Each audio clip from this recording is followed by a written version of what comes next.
السلام علیکم ورحمۃ اللہ وبرکاتہ۔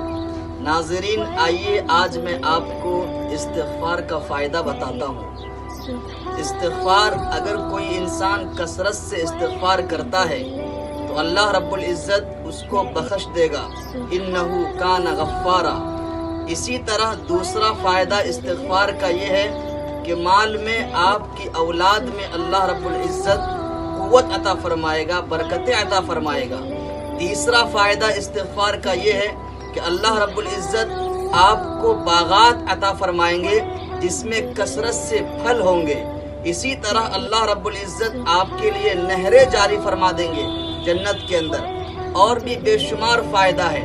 اگر آپ کسی مصیبت سے، کسی پریشانی سے حل چاہتے ہیں اور نجات کے آپ طلبگار ہیں تو استغفار کو کثرت سے پڑھیے، انشاءاللہ اللہ رب العزت آپ کی تمام پریشانیوں کو دور